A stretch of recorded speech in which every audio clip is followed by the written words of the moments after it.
Good evening, everyone. I'm Kristen Sanders, Project Urban and Community Forester. I'm a certified arborist, and I'm also a member of the tree board. I'm from Las Vegas. I recently moved back from living in Denver for the last 20 years, and I'm really excited to take care of Las Vegas' urban canopy and really see what we can do to increase its longevity, plant new trees, and create a way for us to maintain them and keep them watered with their compromised watershed. So it's a big task, and I have given that task to Athena to help us solve. And it's something the tree board has been looking to accomplish for quite a few years, and we were able to secure funding through the Emergency Forest Restoration Act. And we're just really excited. If anyone would like to contact me, please let me know. I can be a primary contact along with Athena with any concerns or follow-up questions you may have regarding the plan. And I'll let them take it from here.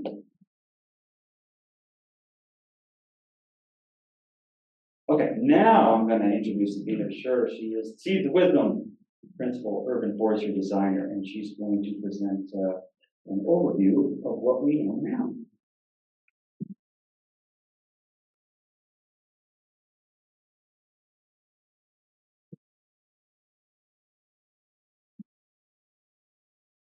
Thank you all for attending today.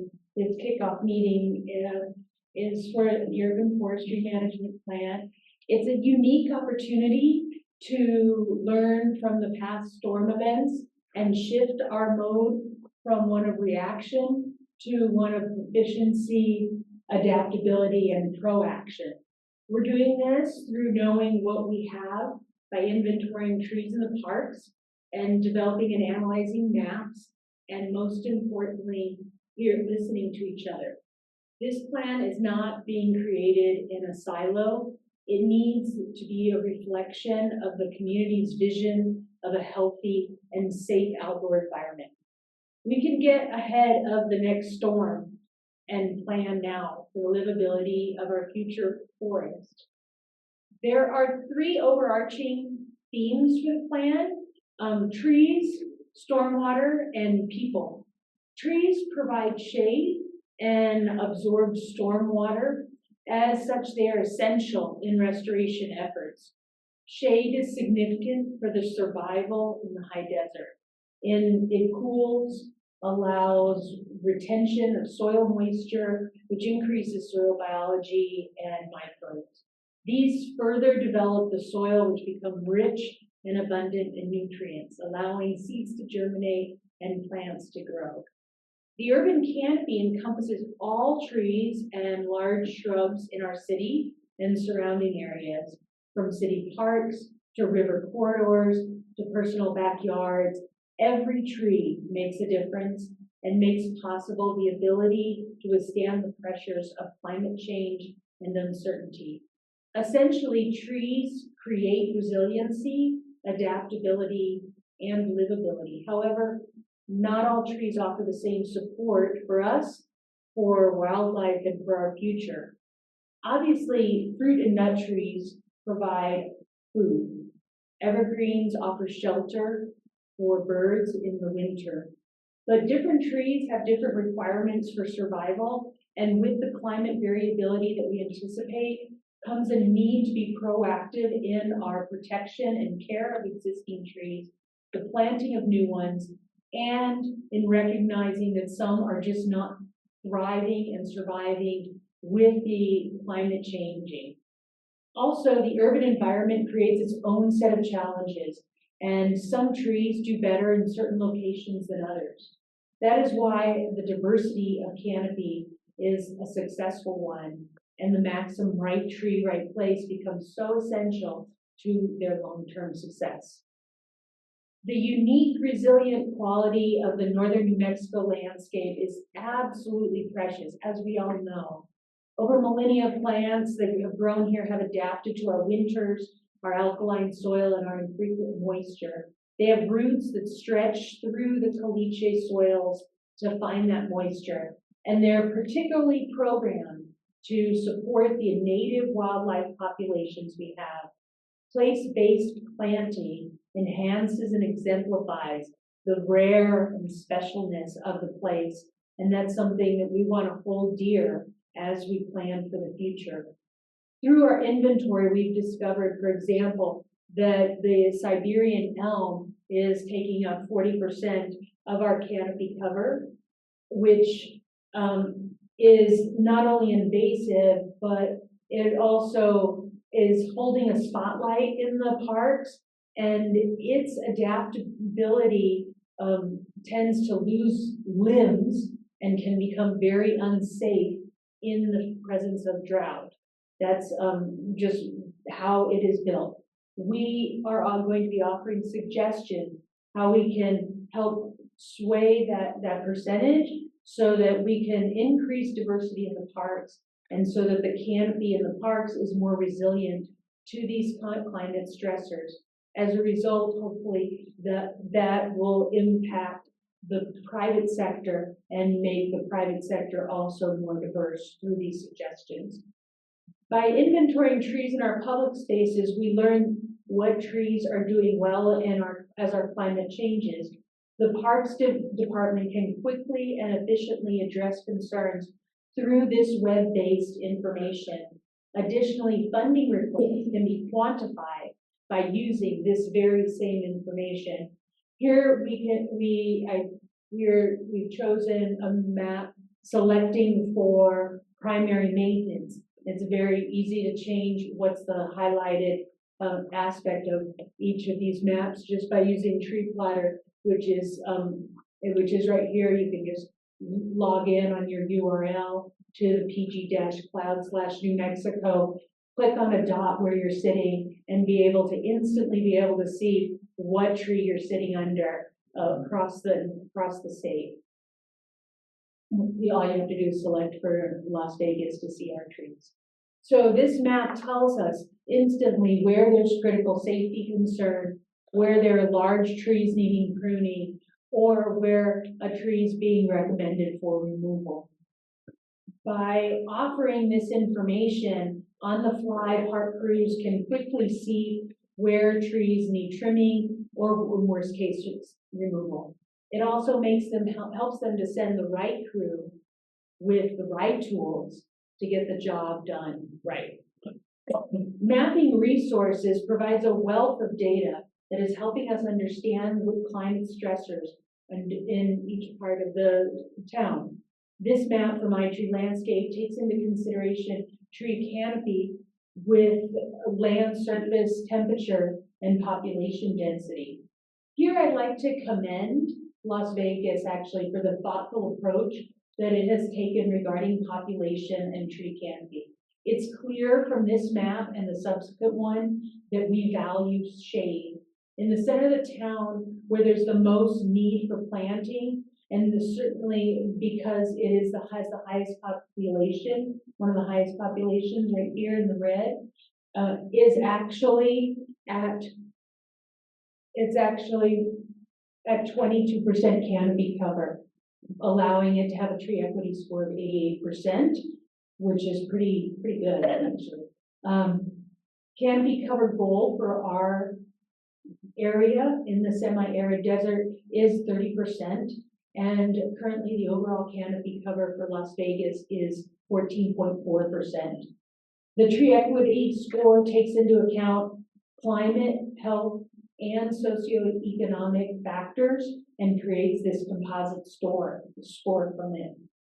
Similarly, where tree equity score is one of the lowest in the city, has the highest heat disparity of 3.4 degrees Fahrenheit and higher temperatures than the rest of the city. It is also one of the areas that is least populated. Up here it has a 20% equity score. But if we look back at that map, we can see that when weighted by population density, that it's actually in the green, looking at it from a different map. I'm looking at this map again. I'd like to focus in on a couple other sites here. One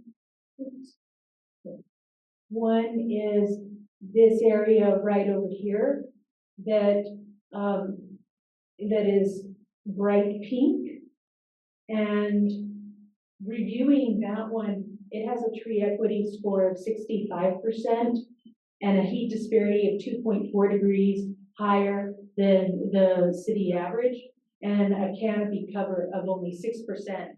Granted, it's not the lowest canopy cover of the regions in Las Vegas, but it is in one of the lower areas. This area we're also looking at for other factors, which Alex is going to get into later. Trees of Las Vegas can intercept 52 million gallons of water a year, and they also offer a transpiration rate of 80 million gallons of water per year. Wind is what carries that transpiration, and using iTree landscape again, we can see that wind, where we are prioritizing transpiration rates, the areas of highest need for planting become obviously in the center of town where it's almost a burgundy color, but it also in this upper northeast area, just below Story Lake and along the Arroyo Pecos. So that's something to consider as we're moving forward. Geological studies actually indicate that evapotranspiration, meaning the rainfall we receive from trees, plants, and surrounding area, accounts for 70% of our global rainfall. So we're looking at this not only for what trees can do for stormwater, but also what they can provide in terms of a softer moisture in our area and reduction of vapor pressure deficit.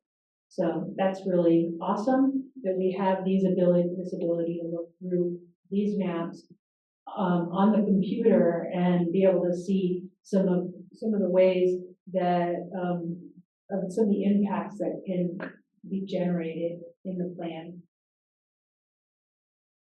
By having trees, we can grow more trees is the basic point. And we can slow the stormwater that both lands in the city and it enters into the surrounding forest. By breaking the intensity of the storm, by roots holding soil, and by absorbing stormwater, floods can be less severe. Alex is now going to speak to us about the story of stormwater and what maps can tell us.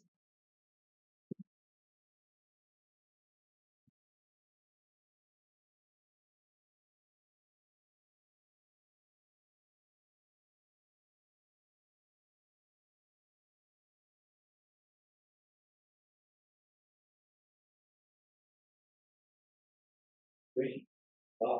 Yeah, so we're going to talk a little bit about flooding and the flow of water in Las Vegas.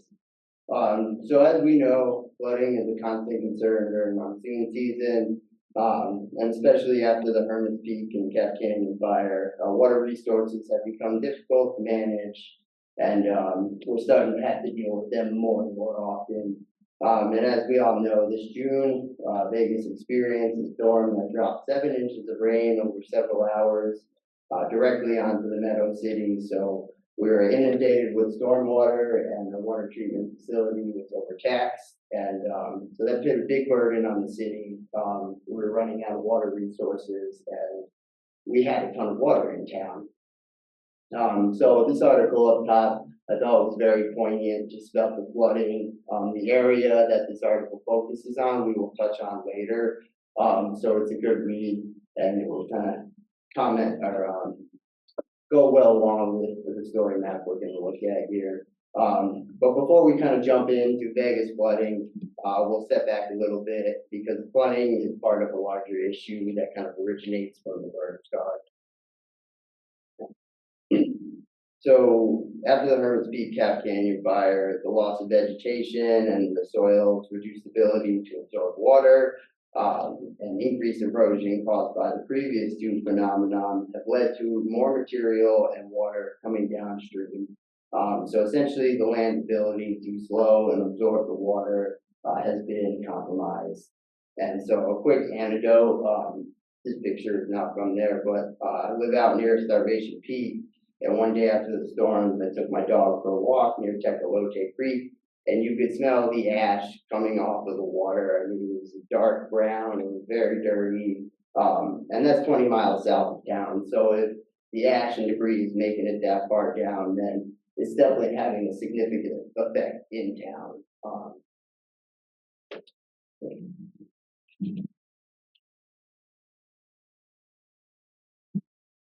Okay, so now we'll kind of switch gears a little bit and talk about some of the hydrology and flow within Las Vegas. And I thought this was a great picture taken by Mike Remke during the June floods. This is Bridge Street, we all know. And so what that's like 7 or 8 feet of stormwater we're looking at. So quite a significant amount that we saw in town. And so Las Vegas actually sits on a 100-year floodplain for the Rio Gallinas. And so this represents the extent of flooding that has a 1% chance of occurring in a given year. Or in other words, the chance of a flood occurring to the extent mapped out is once in every 100 years. So here we have the 100-year floodplain in light purple hatches, and then dark purple hatches we have the 500-year floodplain, which is another significant flooding event, but with a lower chance of happening. And so what this also means, though, is that 100-year flood events can happen multiple years in a row. And I think we've seen that in Vegas, right? There's been a couple years we've had really bad rain events, and we've seen destructive flooding occur in town. So we're starting to see this occur more and more. And that's the point of emphasis I want to make, is that this can keep happening in current years. And so then also on the map, we have a blue streak in the middle, which is the Rio Gallinas, so that's a regulatory floodway. And so what we're looking at is everything that's expanding out from the bosque we have running through town. And so I'm sure you can recognize some of these areas. I'm sure you've seen them flood during big rain events. It's quite a significant part of the downtown area, and a large part kind of south of Grand Street. So now we'll kind of look at where the water wants to go, and we'll talk about some of the arroyos in town.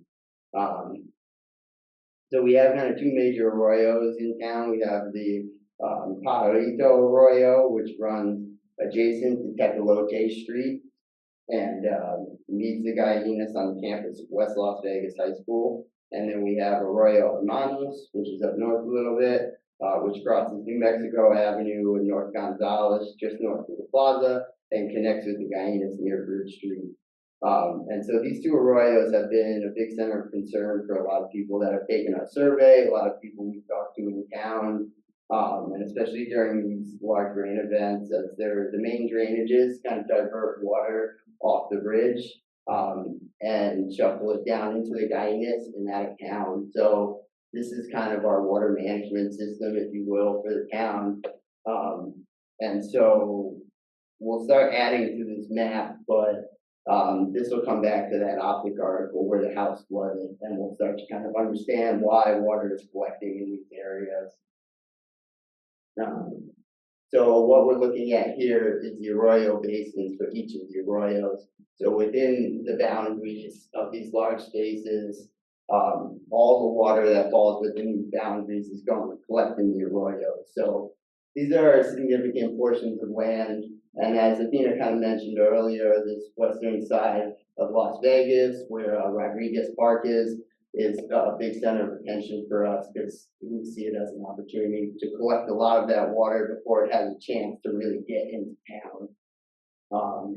But they do cover large areas, so it's a lot of water during a storm that has the potential to fall into the arroyos and exceed capacity. And that's actually what we saw in June, was arroyos hermanos exceeded capacity and spilled out in every direction into people's property and land. And so,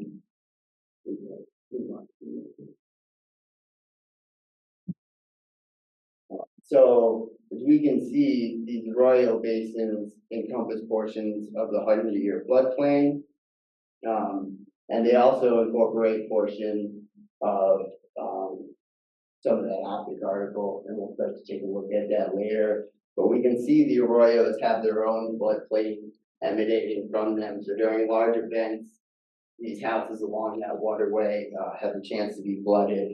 And so we can start to see where a lot of this water is coming from and where it wants to spread out to and where it's intersecting with the Guyanas. And that's a strong point. We want to look at is the intersection to the Guyanas, because that becomes the main drainage once that water reaches there.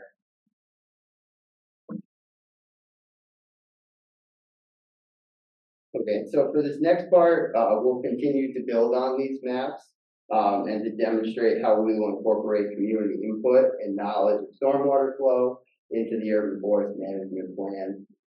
So again, another great photo by Mike Remke. That's the Guyanas looking north, right next to West Las Vegas. And if we scroll down a little bit, we can see this gabion basket is totally ineffective at diverting the water. So we're looking at a large amount of water and seeing some temporary measures that are not always as effective. Okay, and so what we're looking at here is our community identified hazards map. This map was a source from our time at the Harvest Festival with our paper map, as well as everybody's input on our surveys. Some of you may recognize some of these polygons that were created.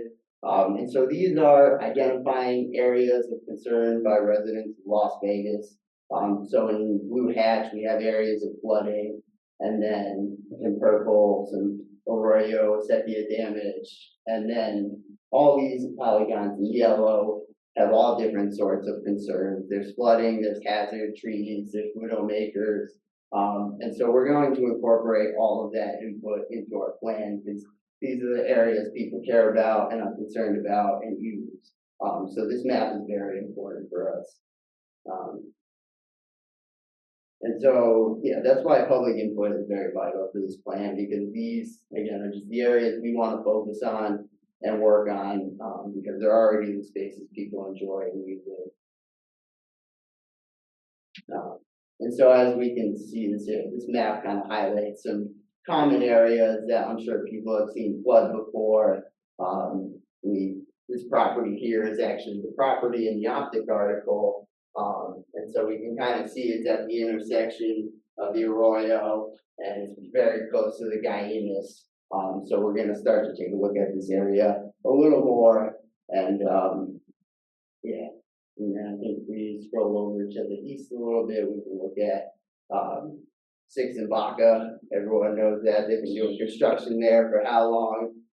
It floods every time it rains, and so that's another one. This section along Rosenwald in San Francisco, this is where all those Jersey barriers are, and they constantly are putting tarps over the Jersey barriers and sandbags. And I believe these residents permanently have sandbags in front of their homes to, you know, because the occurrence of flooding is so frequent that these temporary measures are being left in place. So this is what's helping us kind of direct our plan.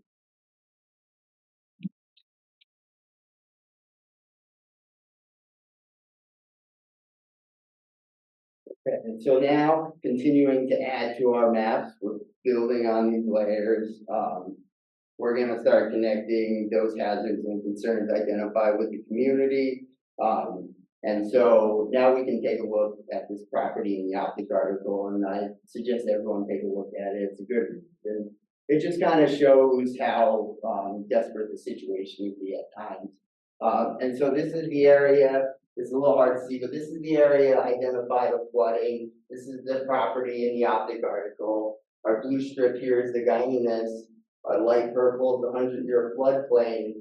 And this boundary in light blue overlaying it is the Arroyo Hermano Basin, with the Arroyo running right through the middle. So we see with all these intersections of water flow, we can start to understand why that house flooded. You know, we have the main drainage from the ridge coming in.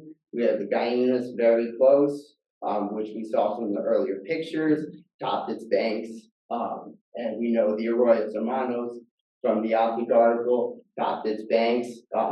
And so we can start to make some of those connections. And that's how we're also going to incorporate community input is by making these connections of what we know of water flow, what you know of the region and the town and what concerns are where, we can start connecting these and coming up with some solutions.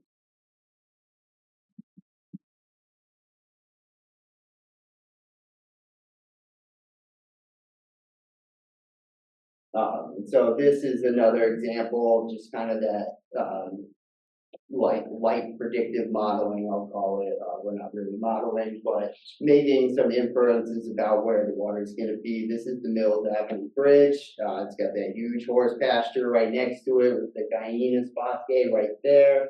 And then it flows under the street and into the kind of the river part. And so this has been another area. It's kind of a low point on Mills Avenue. And so we're starting to see there's quite a few of these areas of overlapping town, and those are areas people have identified as well. So we're getting some confirmation that, you know, we can understand where these things are happening and start to work with them.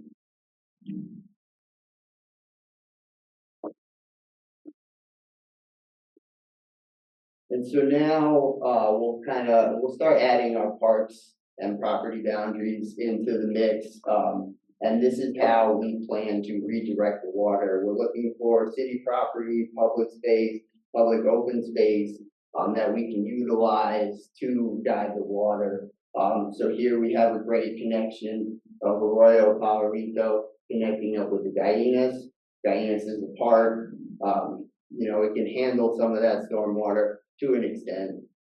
Obviously, we've seen some big storms in the past, but starting to understand that this water is flowing into a public space means that we have a place that we can work with it. And so there's a great example in this region, actually, that Herman's Peak Watershed Alliance has worked on. They built a rain garden in the West Las Vegas parking lot, and they built a catch basin where the Arroyo meets up with the Guyanas. And so those are ways that we can start utilizing property and public spaces to kind of absorb some of this water.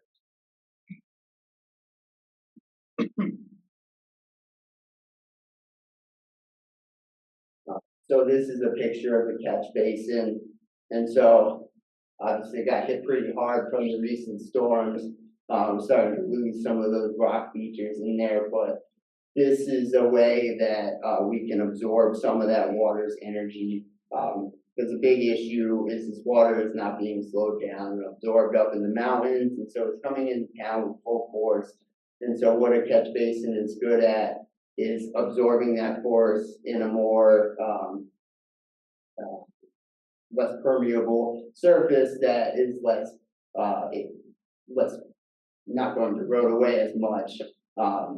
And so this is a way of preventing what we call a head cut, which is kind of like a waterfall feature. Eventually the water is just going to keep eroding and digging out that hole. And so by putting rocks there, you can kind of create that surface to absorb the water instead of letting it hit the soil and carry it away.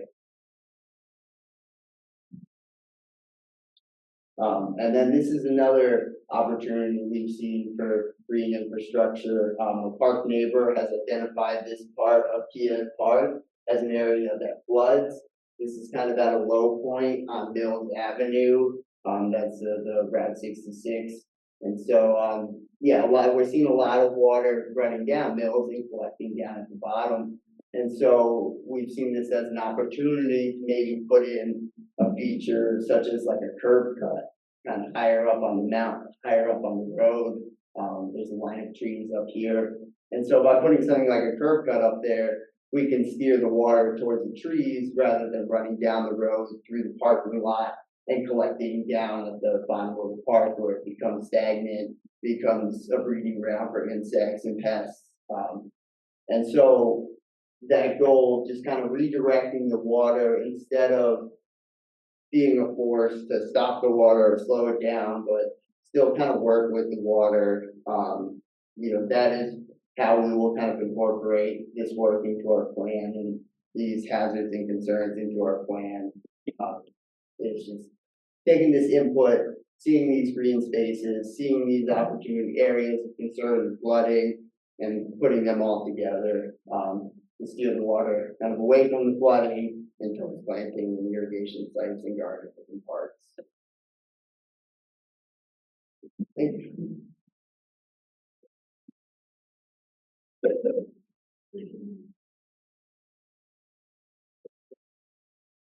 Thank you so much, Alex. Seeing these maps together is really insightful, and they hone in and make it really clear the importance of hearing from residents and about the flooding that has happened and really mapping where those locations are. And so next, we want to talk about the final major aspect of the plan, which is people. The plan clearly needs the input of residents in order for the future project to provide the most help to improve communities' access to and aid connection with nature, such as a rain garden that provides seating under a tree, and expanded intersection crossings that collect tens of thousands of gallons of stormwater to grow multiple trees, which will help then create shade necessary for someone to make that pause at the intersection. This leads to the concepts that we now want to bring together, and that is connecting with each other. Studies indicate that shaded communities tend to be happier and less lonely ones. There is a direct inverse connection between loneliness and having a sense of being part of a community with decreased anxiety by as much as 21%. The Surgeon General's advisory recommends this need to cultivate a culture of connection. And another focus of the advisory says to strengthen social net infrastructure, especially including parks. Indeed, green visibility, green accessibility, and green availability can improve mental health. After only 15 minutes of exposure, there's statistically 15% drop in stress hormones, 75% drop in anger, and 13% drop in depression.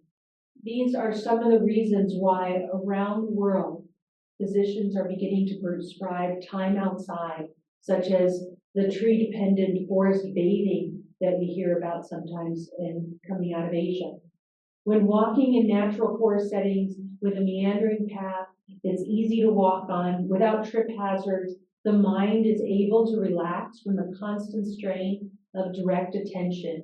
This allows for the restoration of the body as indicated in the stress reduction theory. Trees, more than any outside element, have been held as paramount for these health benefits.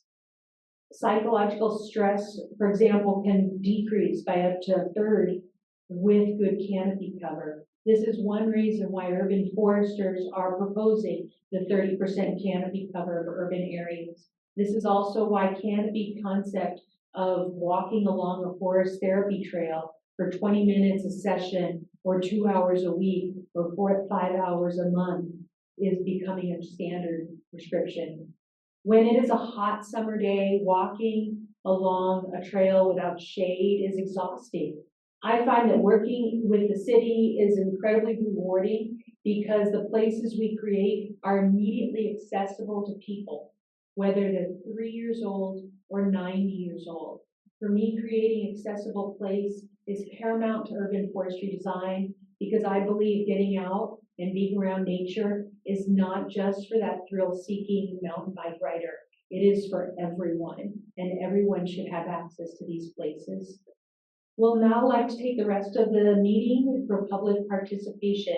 In order to get from where we are now into where we want to be in the future, or the wow, let's get some information about what you all are seeing now.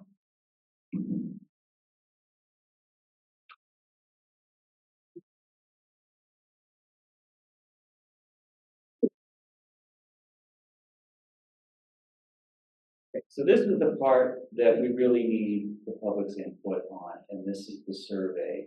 If you haven't taken one, please take one, and if you feel like you know people who might want to participate, please take a few home with you when you leave.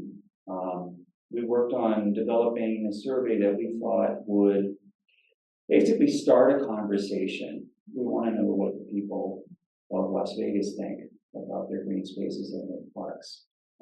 We're also hooking up to a QR code, and Alice is going to walk you through that on what to do on the online survey.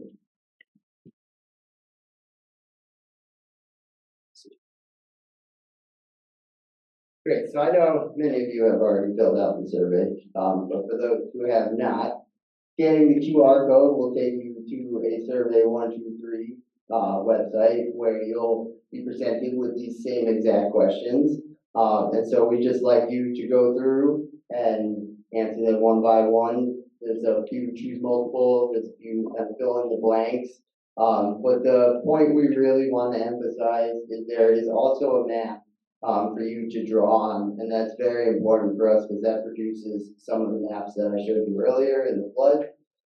And so that's how we're going to kind of digitize the public input and concerns and hazards around town, and start putting them into our design details. So if anyone who hasn't filled out the survey wants to take the time to scan the QR code and check that out, we can walk through that or give you any help we need. And for those of you using a QR code, it's as simple as pulling out your phone, looking at it with the camera, and then clicking on the link. And like I said, it'll look just like this, so you'll feel very familiar with the questions.